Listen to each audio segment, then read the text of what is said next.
रयतेला वाली कुणीच नव्हता. आधार फक्त होता आदिशक्ती तुळजाभवानीचा.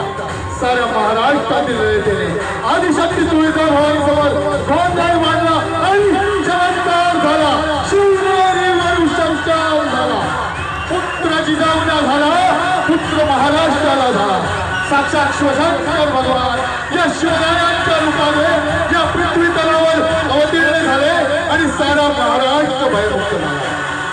शिवरायांचे आठवावे रूप, शिवरायांचा आठवावा प्रताप, शिवरायांचे आठवावे रूप, शिवरायांचा आठवावा प्रताप, शिवरायांचा आठवावा साक्षी.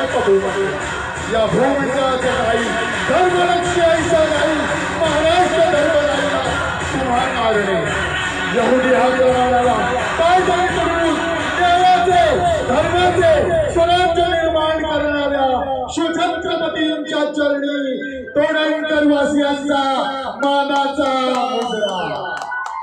अजूनही मोठं झाली नाही धार शिवबाच्या तलवारीची. अजूनही मोठं झाली नाही धार शिवबाच्या तलवारीची. कुणाची हिंमत नाही या महाराष्ट्राला संपवण्याची. घासल्याशिवाय धार निघत नाही तलवारीच्या पाठीला, घासल्याशिवाय धार निघत नाही तलवारीच्या पाठीला. आणि छत्रपतींशिवाय पाठीला नाही या महाराष्ट्राच्या मातीला, या महाराष्ट्राच्या मातीला, या महाराष्ट्राच्या मातीला. जय भवानी. संस्कार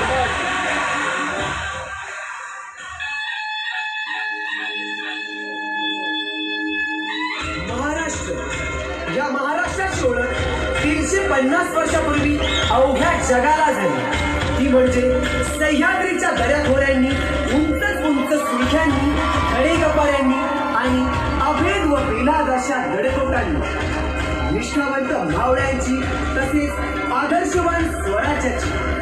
वाटतच आपल्या सर्वांच्या हृदयामध्ये असलेले श्री श्री श्री छत्रपती शिवाजी महाराजांची. पण आता आपण काय दाखवतो? हसलेले बुरुज, पडलेली तटबंदी, आकराळ विक्राळ अशी वाढलेली झाडी झुडपे, लसण्याचा ढीक आणि त्याहून पलीकडे आजची तरुण पिढी प्रेम करायला आणि दारू प्यायला महाराजांनी बांधलेल्या किल्ल्यांमध्ये सापडते. खरंच एक शोकांतिका म्हणा